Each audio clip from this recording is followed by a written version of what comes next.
오늘은 우리가 지난 주일날 말씀을 드렸던 것처럼 예수님의 책이라고 하는 이 관점에서 계속되어지는 하나님의 말씀을 좀 살펴보도록 하겠습니다.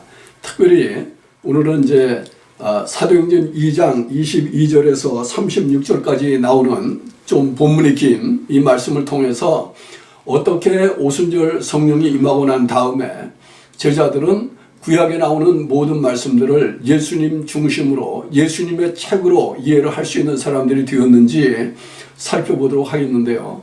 이 성령의 역사를 생각할 때마다 우리는요, 하나님의 성령이 우리로 하여금 하나님의 성령의 감동으로 주신 그 책들의 페이지 속에서, 그 글들 속에서 우리 주님을 보게 하고 있다라고 하는 이런 마음이 생길 수 있게 되어지기를 소원합니다. 이제 우리 본문을 보도록 하겠습니다. 사도행전 2장 22절, 이스라엘 사람들아 이 말을 들으라. 너희도 아는 바에 하나님께서 나사렛 예수로 큰 권능과 기사와 표적을 너희 가운데 베푸사 너희 앞에서 그를 증거하셨느니라. 그가 하나님의 정하신 뜻과 미리 아신 대로 내어준 바 되었거늘 너희가 법 없는 자들의 손을 빌어 못 박아 죽였으나 하나님께서 사망의 고통을 풀어 살리셨으니 이는 그가 사망에 매여 있을 수 없었습니다. 부활이라고 하는 이 부분을 강조하고 있는 것 마음에 두시면 좋겠습니다. 다윗이 저를 가리켜 가로되 내가 항상 내 앞에 계신 주를 배웠으며 나를 요동치 않게 하기 위하여 그가 내 우편에 계시도다. 이러므로 내 마음이 기뻐하였고 내 입술도 즐거워하였으며 육체는 희망에 거하리니 이는 내 영혼을 음부에 버리지 아니하시며 주의 거룩한 자로 썩음을 당치 않게 하실 것이미로다. 주께서 생명의 길로 내게 보이셨으니 주의 앞에서 나로 기쁨이 충만하게 하시리로다 하였으니 형제들아 내가 조상 다윗에 대하여 담대히 말할 수 있노니 다윗이 죽어 장사되어 그 묘가 오늘까지 우리 중에 있도다. 그는 선지자라 하나님이 이미 맹세하사 그 자손 중에서 한 사람을 그 위에 앉게 하리라 하심을 알고 미리 보는 거로 그리스도의 부활하심을 말하되 저가 음부에 버림이 되지 않고 육신이 썩음을 당하지 아니하시리라 하더니 이 예수를 하나님이 살리신지라 우리가 다 이 일의 증인이로다. 하나님이 오른손으로 예수를 높이심에 그가 약속하신 성령을 아버지께 받아서 너희 보고 듣는 이것을 부어주셨느니라. 다윗은 하늘에 올라가지 못하였으나 친히 말하여 가로되 주께서 내 주에게 말씀하시기를 내가 네 원수로 내 발등상 되게 하기까지는 너는 내 우편에 앉았으라 하셨도다 하였으니 그런즉 이스라엘 온 집이 정령할지니 너희가 십자가에 못 박은 이 예수를 하나님이 주와 그리스도가 되게 하셨느니라 하니라. 이렇게 말씀을 했습니다. 이 본문은 여러분들이 아시는 것처럼 오순절날 성령이 임하고 난 다음에 일어난 현상 때문에 사람들이 도대체 이게 무엇이냐 이렇게 얘기할 때에 사도 베드로가 일어나서 그 사람들에게 일어난 사건이 무엇을 뜻하는지 알게 해주겠다 이렇게 말을 열고 시작한 베드로의 설교에 해당되어지는 말씀입니다. 베드로가 그 일에 대해서 그 사건을 통해서 예수 그리스도를 증언하는 것이죠. 오순절 사건 자체가 예수님을 증거하는 사건이었다라고 이야기를 하고 있는 장면이죠. 이것을 한번 우리가 지난 주일에 제가 살펴본 대로 말씀을 한번 더듬어 보도록 하겠습니다. 제가 지난 주일에 그런 얘기 했던 거 여러분들 기억하십니까? 우리가 성경을 아무리 많이 읽어도 만약에 바리새인들처럼 읽는다면 또 성경을 아무리 외우고 쓴다 할지라도 서기관들처럼 한다고 하면 그렇다고 하면 우리는 예수를 믿는 사람이 될 수가 없다 하는 이야기요.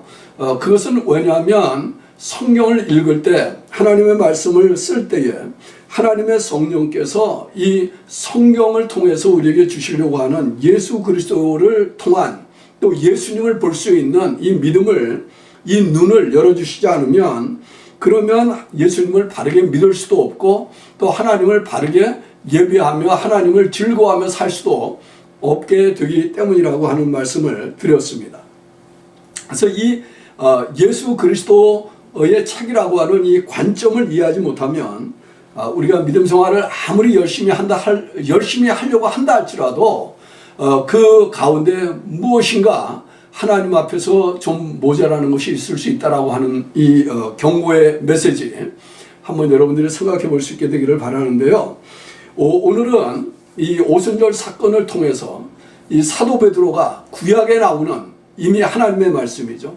구약에 나오는 이 하나님의 말씀 가운데서 어떻게 예수님이 증언하셨던 것처럼 모세의 글과 선지자들과 시편에 있는 모든 글들이 나를 가리켜 말한 것이고 그 오실 메시아가 고난을 당하고 죽임을 당한 다음에 다시 살아나셔서 하나님 나라에 이르게 되어질 이렇게 함으로써 하나님의 구속을 완성하게 되어질 것이다 이렇게 얘기한 것을 사도 베드로가 이야기하고 있는지 한번 보도록 그렇게 하겠습니다. 우리가 이 본문에 바로 뛰어들기 전에 한 가지 염두에 두기를 바라는 것은 지난 주일에 말씀드렸던 45절 이에 저희의 마음을 열어 성경을 깨닫게 하시고 예수님이 엠마오로 내려가던 두 제자들의 마음을 열어서 성경을 깨닫게 하셨는데 그 부분은 아직 오순절 성령이 임하기 전이시죠. 부활하신 예수님이 그 제자들의 마음을 열어서 하나님의 말씀을 깨닫게 주었을 때에 이 사람들은 바로 그 사건을 통해서 예수님이 죽으실 수밖에 없으시고 부활하실 수밖에 없었다라고 하는 것을 깨달은 사람들이 되었을 것입니다. 그랬기 때문에 다시 예루살렘으로 올라가서 그 제자들을 만나서 자기네들이 경험한 것을 이야기하지 않았겠습니까? 그런데 그 일에 관한 이야기를 하기 전에 예수님께서 이렇게 약속을 한 부분이 있어요. 오순절날 성령이 오면 그 성령께서 하실 일들에 대한 약속이죠. 이 성령이 오시면 성령께서 하실 일에 대한 약속은 요한복음 14장과 16장에 나오는 말씀들이에요. 우리가 잘 아는 예수님께서 보혜사 성령을 보내주시겠다라고 하는 이 이야기를 이야기하는 것 아니겠습니까? 보혜사 성령을 보내주시겠다. 그래서 14장 26절 요한복음 보면은 보혜사 곧 아버지께서 내 이름으로 보내실 성령 그가 너희에게 모든 것을 가르치시고 내가 너희에게 말한 모든 것을 생각나게 하시리라. 우리가 지난 시간에 살펴보았잖아요. 제자들에게 내가 너희들과 같이 있을 때 이렇게 가르치지 않았느냐. 그런데도 불구하고 제자들은 잊어먹은 것처럼 그런 인상이 드는 말씀을 하신 거예요. 그런데 성령이 오면 그 예수님께서 가르치신 그 모든 것들을 생각나게 해주시겠다. 그렇게 이야기하고 있죠. 사도 베드로가 이제 그것을 느끼게 되어졌다라고 얘기할 수 있는 장면이 오늘 우리가 읽은 본문 말씀입니다.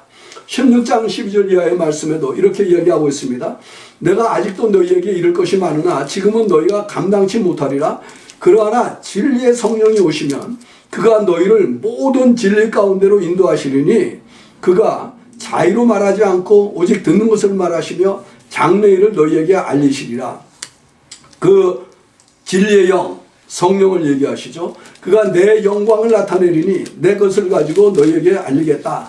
그러므로 내가 말하기를 그가 내 것을 가지고 너희에게 알게 해주겠다 이렇게 얘기했는데 오늘 읽은 32절 33절 말씀을 보면 사도 베드로가 이렇게 얘기를 하죠.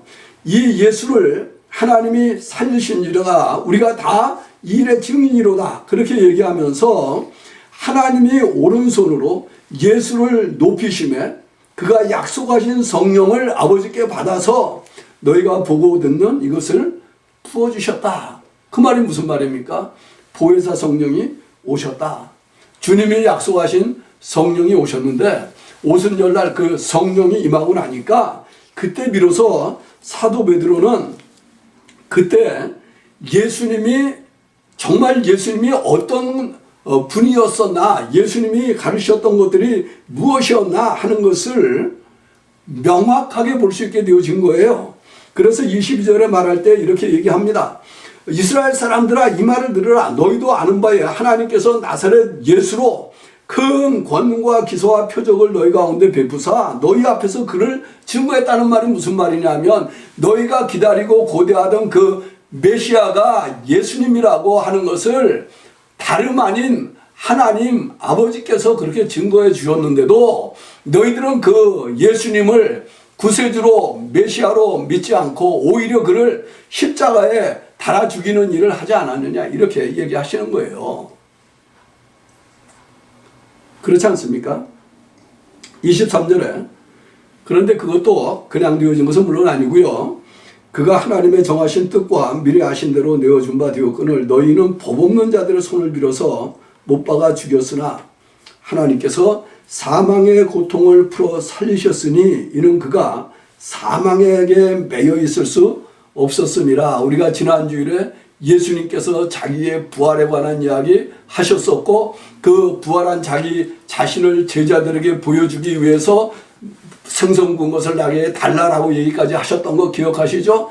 실제로 육체적으로 부활했다 이렇게 함으로써 죄의 권세를 깨뜨리고 사망의 권세를 이기시고 다시 살아나셔서 예수님을 믿는 사람들에게 죄의 용서를 선포하시고 하나님의 영원한 생명을 약속하시는 일을 주님이 하셨었다라고 하는 것을 연상하게 하는 말씀이 이 말씀이에요. 그래서 부활이 없는 기독교는 기독교라고 할 수가 없어요. 육체적인 부활을 바라보지 않는 기독교는 기독교라고 할 수가 없어요. 그런 면에서 예수님이 얘기할 때에 내가 죽음의 권세를 깨뜨리고 부활함으로써 죄의 싹을 완전히 폐기했고 지불했고 하나님의 공의를 충족시켰고 그렇게 했기 때문에 나를 믿는 자에게는 영원한 생명이 있다라고 이렇게 주님이 이야기를 하시는 것이죠. 그런데 이 사실을 지금 베드로가 다른 관점에서 설명을 하고 있습니다. 저는 여러분들이요, 이런 생각을 한번 해보시면 좋겠어요. 우리가 어린아이들 이렇게 데리고 놀 때에 점을 이으면 그림이 그려지는, 그래서 점을 이으면 새도 나오고 점을 이으면 코끼리도 되고 점을 이으면 고래도 되고 이런 놀이가 있는 거 여러분들 아시죠? 미국 사람들도 예를 들면은 그 주변에 일어나는 많은 사건들, 이렇게 사건들이 있는데 따로 있을 때는 그게 뭔지를 모른다는 거예요. 그런데 선을 쭉 이으면은 그림이 드러나게 된다는 거죠. 가장 대표적으로 그 말이 쓰여졌던 것은 언제냐 하면은 제 기억으로는요, 미국에서 911이라고 하는 사건이 일어났을 때 그랬어요. 911이라고 하는 이 쌍둥이 빌딩, The World Trade Center가 이 무너지게 되어지는 이 비극적인 사건이 있기 전에 이미 이 테러 분자들이 미국 내에서 공작을 하고 있다라고 하는 정황들이 여기 저기 이렇게 보였었다는 거예요. 그런데 정보기관에서 그것들을 다 이렇게 점점이 있는 것들을 선으로 이어가지고 그림을 그려내지 못했기 때문에 그 일을 막지 못했고 그 일을 막지 못했기 때문에 엄청난 희생을 당했다는 말이죠. 점들을 이으면 그 점이라고 하는 말은 사건들이거나 인물이거나 어떤 기록이거나 이런 점들이죠. 그런 점들을 이으면 점점이 이어졌을 때 그게 어떤 그림을 그려내느냐. 성경에 있는 구약에 나오는 우리가 이 사도행전의 기준에서 보면 구약에 나오는 이런 말씀들, 사도 베드로의 관점에서 얘기할 때 구약에 나오는 사건들 이런 것들을 점을 이으면 그것들이 무엇을 그려내느냐? 다름 아닌 오실 메시아로 예언되어졌던 예수 그리스도를 그려낸다라고 얘기하고 있는 거예요. 그래서 오늘은요, 그 대표적인 한 가지 예로 사도 베드로가 누구의 이야기를 가져오냐 하면은 다윗의 이야기를 가져와요. 그러나 다윗의 이야기를 가져오기 전에 오순절 사건에 대한 것은 요엘 선지자의 예언이 성취된 것이다라고 이렇게 얘기를 했는데, 저는 여러분들이 그 요엘 선지자의 예언이 성취됐다라고 하는 그 내용에 나타나는 여러 가지 남종과 여종이나 이런 현상적인 것에 관해서 마음을 뺏기기보다는 21절 맨 마지막에 나오는 말씀에 한번 주목해 보시기를 바라요. 그 말씀을 보면은 사도 베드로가 이런 일을 하게 되어진 것은 뭐냐 하면은 누구든지 주의 이름을 부르는 자는 구원을 얻게 하게 되기 때문이다. 구원을 얻으리라. 누구든지 주의 이름을 부르는 자는 구원을 얻으리라.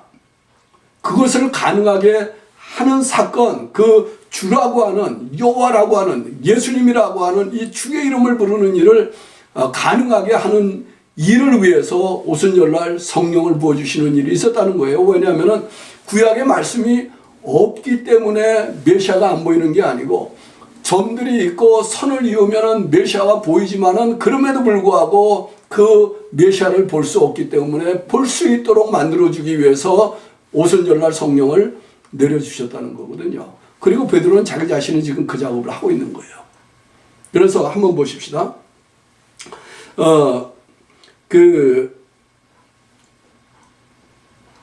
이 누구든지 주의 이름을 부르는 자는 구원을 얻으리라 이렇게 얘기했는데, 그 주가 누굽니까? 예수님이시죠. 그 예수님이라고 하는 것을 강조하기 위해서 이미 우리가 앞에서 읽은 것처럼 하나님께서 나사렛 예수로 큰 권능과 기사와 표적을 너희 가운데 베푸사 너희 앞에서 그를 증거했는데 너희가 죽이지 않았느냐? 그러나 24절에 보면 하나님께서 사망의 고통을 풀어 살리셨으니 이는 그가 사망에게 매여 있을 수 없기 때문이다.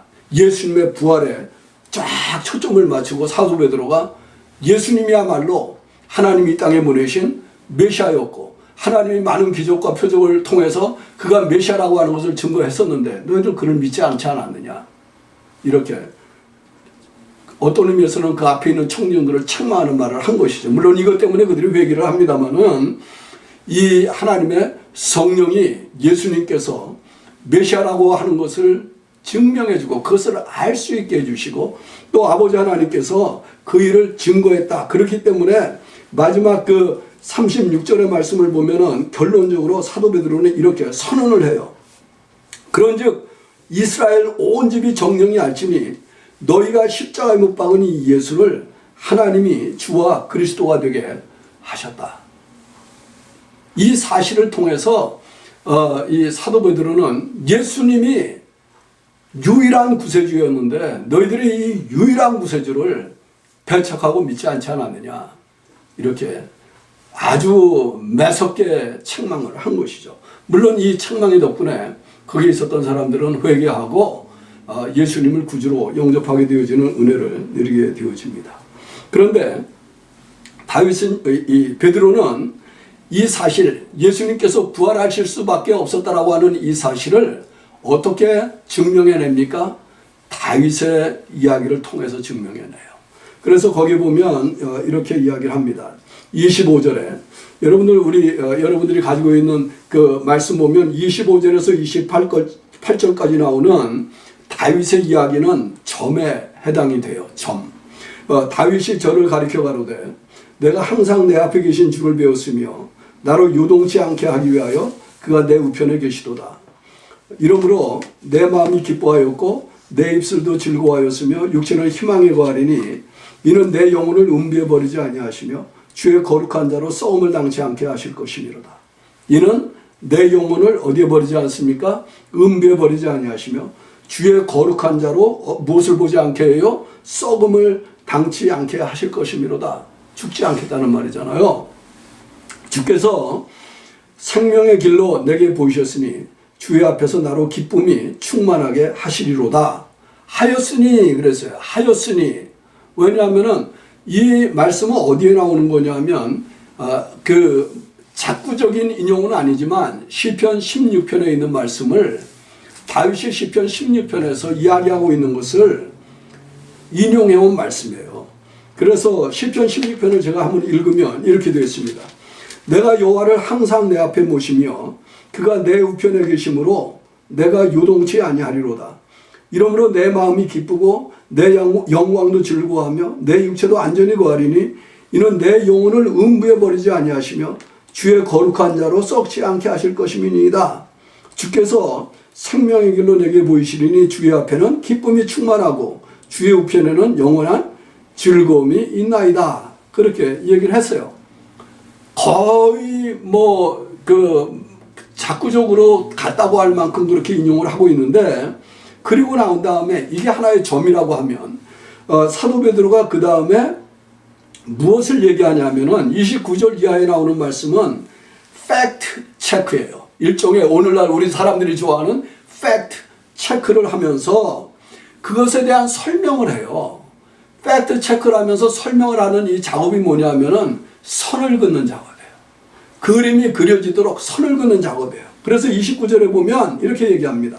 형제들아, 내가 조상 다윗에게 대하여 담대히 말할 수 있노니 다윗이 죽어 장사되어 그 묘가 오늘까지 우리 중에 있도다. 다윗 죽었습니까? 안 죽었습니까?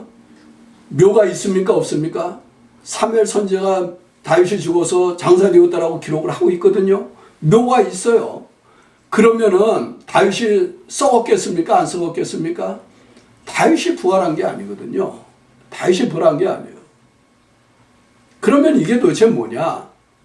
그러면 우리가 이 이야기에 대해서 어떻게 선을 그어야 되느냐, 어떻게 해석을 하고 이 하나님의 말씀을 이해를 해야 되느냐. 시편 16편에 있는 말씀하고 다윗의 삶의 실상학을 놓고 보면 다윗은 시편 16편에 있는 그 말씀을 이룬 자가 아니라는 거예요. 그래서 베드로가 설명을 합니다. 30절에 그는 선지자라 하나님이 이미 맹세하사 그 자손 중에서 한 사람을 그 위에 앉게 하리라 하심을 알고, 그 위가 뭡니까? 왕좌죠. 왕으로 오시는 예수 그리스도를 이야기하는 것이죠. 메시아로 오시는 왕 중에 왕이신 구세주를 이야기하시는 것이죠. 그렇기 때문에 그 자손 중에서 한 사람을 그 위에 앉게 하리라. 어디에 나오는 이야기입니까? 그래서 언약을 맺을 때에 주신 언약의 말씀의 내용이에요. 내가 내 후손으로 영원히 하나님 그 통치하는 나라가 되도록 하겠다라고 약속을 하나님이 하셨거든요. 그러니까 그 자손 중에 다윗이 선자였기 때문에 자손 중에서 한 사람을 그 위에 앉게 하리라 하심을 알고 미리 보는 거로 그리스도의 부활하심을 말하되 저가 음부의 버름이 되지 않고 육신이 썩음을 당치 아니하시리라 하더니 이렇게 얘기한 거예요. 선을 긋고 있어요. 시편 16편의 이야기가 다윗 자신에 관한 이야기를 하고 있는 것이 아니라 오실 왕으로 오셔서 하나님의 보좌에서 영원히 통치하실 메시아에 대한 이야기를 하고 있는 것이라고 선을 그어서 누구에게로 가도록 하고 있냐면은 예수님에게로 가도록 하고 있는 거예요. 그래서 그 예수를 하나님이 어떻게 해요? 다시 살리셨다. 그래서 이것을 놓고 얘기할 때 32절에 이렇게 얘기하고 있는 겁니다. 이 예수를 하나님이 살리시니라 우리가 다 일의 증인으로다. 하나님이 오른손으로 예수를 높이심에 그가 약속하신 성령을 아버지께 받아서 너희가 보고 듣는 이것을 부어주셨다. 성령이 오고 나니까 베드로도요, 예수님이 얘기하신 것처럼 약속하신 성령이 임하게 되어질 때까지 이 성에 머물라, 이 성을 떠나지 말라. 성령이 임하고 나면 너희가 권능을 받고 온 예루살렘과 유다와 사마리아 땅끝까지 이르러 누구의 증인이 된다 그랬습니까? 내 증인이 되리라. 예수님의 증인이 되리라. 요한복음 14장 16장에서 예수님이 다가올 십자가의 죽음을 바라보면서 사도들에게 약속했던 그 약속하신 성령, 그 성령이 임하고 나면 너희들이 성령을 보는 눈이 바뀌겠다 이렇게 얘기했는데, 하나님의 말씀을 깨닫는 게 바뀌겠다, 내가 너희에게 가르친 모든 것들을 성령께서 생각나게 하시고 진리 가운데로 인도하겠다라고 얘기했는데, 바로 그 베드로가, 그 사도 중에 한 사람인 베드로가 이때부터 하나님께서 주신 구약 성경에 담겨있는 많은 점들이 어떻게 연결이 되어지고 어떻게 예수님 중심으로 메시아이신 것을 증거하게 되어져 가고 있나 하는 것을 볼 수 있는 사람이 되었다라고 하는 것을 실례로 보여주는 것이에요. 거기만 있는 게 아니고요, 또 다른 한 가지 점을 이 사도 베드로가 들춰내요. 그것은 어디에 있냐면은 시편 110편 1절의 말씀이에요. 아까는 시편 16편이었죠. 시편 110편 1절에 있는 말씀을 이 사도 베드로가 거의 작구적으로 가져옵니다. 그래서 34절을 보면 다윗은 하늘에 올라가지 못하였으나 친히 말하여 가로되 주께서 내 주에게 말씀하시기를 내가 네 원수로 내 발등상 되게 하기까지는 너는 내 우편에 앉았으라 하셨도다 하였으니 이렇게 했죠. 그죠? 거기에 보면은 주께서 내 주에게 여기서 말할 때 주께서 내 주에게 그 앞에 나오는 주는 누구고 지금 여기에 뒤에 나오는 주는 누굴까 이렇게 생각하기 쉬운 그런 장면인데 앞뒤에 나오는 주가 각각 어떻게 다른지를 이해하려고 하면 시편 110편 1절을 바로 읽으셔야 돼요. 거기에 보면 이렇게 되어 있습니다. 여호와께서 내 주에게 말씀하시기를 내가 네 원수로 내 발등상 되게 하기까지 너는 내 우편에 앉으라 하셨도다. 예수님이 부활하시고 승천하셔서 하나님의 보좌 우편에 앉게 되어지신 사건을 이야기하시는 것이죠. 그런데 여기 보면은 시편 110편에서는 여호와께서 내 주에게 이렇게 이야기를 하고 있어요. 이 베드로는 주께서 내 주에게 말씀하시기를 이렇게 이야기하고 있고 이거는요 히브리 사람들이 그 당시에 성경을 기록할 때 성경을 기록하는 방식에서 나오는 차이점이에요. 우리가 성경에 보면 우리 한글 성경에는 주 하나님 이렇게 되어 있는 데가 많이 있죠. 주 하나님. 그리고 영어 성경을 읽으면은 거기에는 여호와 제호바 갓 이렇게 되어 있는 데가 있는데 원래 이 이스라엘 사람들은 여호와라고 하는 하나님의 이름을 잘 부르기를 원하지 않았어요. 왜냐하면은 십계명 가운데 상계명 내 이름을 망령되이 일컬지 말라 이렇게 얘기하지 않습니까? 내 이름을 망령되이 일컬지 말라. 그러니까 하나님의 이름을 함부로 부르는 것을 원하지를 않았어요. 그래서 옛날 성경의 표기를 어떻게 했냐면은요. 여호와라고 하는 말이 나올 때에 거기에다가 읽을 때에는 주라고 읽을 수 있게 주라고 읽을 수 있도록 표기를 했어요. 그래서 여호와 하나님 대신에 주 하나님 이렇게 읽었거든요. 영어 성경에 보면은 the Lord God 이렇게 됐을 때 그 Lord라고 하는 말이 그런 뜻에서 주라고 하는 말이거든요. 그거를 우리 한글 성경에 그대로 가져오니까 주 하나님 이렇게 되는데 주께서 그런 뜻입니다. 그래서 사도 베드로가 얘기할 때에 주께서 내 주에게 말씀하시기를 하라고 한 말은 사실은 여호와께서 내 주에게 이렇게 얘기가 되어지는 거거든요. 그 내 주가 누굽니까? 메시아예요. 예수님이셔요. 내 주에게 말씀하시기를 내가 네 원수로 내 발등상 되게 하기까지 너는 내 우편에 앉았으라. 이거를 점이라고 한다고 하면 그러면은 사도 베드로가 이 점을 예수님에게로 연결시켜 오는 것이죠. 그래서 29절 이하에 보면은 선을 잇는 작업을 해요. 그런즉 이스라엘 온 집이 청령할지니 너희가 십자가에 못 박은 이 예수를 하나님이 주와 그리스도가 되게 하셨다. 우리가 성경이 예수님의 책이라고 하는 것은 이렇게 해서 드러나게 되어지는 것입니다. 여러분들 어린아이와 어린애 차이가 무엇인지 아십니까? 어린아이들은 점만 보는 거예요. 그래서 어른들이 그 점을 그 연필이나 색연필을 가지고 이으라고 가르쳐 주죠. 이렇게 이으라고 가르쳐 줘요. 그러면 점이 있고 점을 있고 점물이 있고 그러면은 아이 눈에 새도 나타나고 코끼리도 나타나고 그렇게 되는 거잖아요.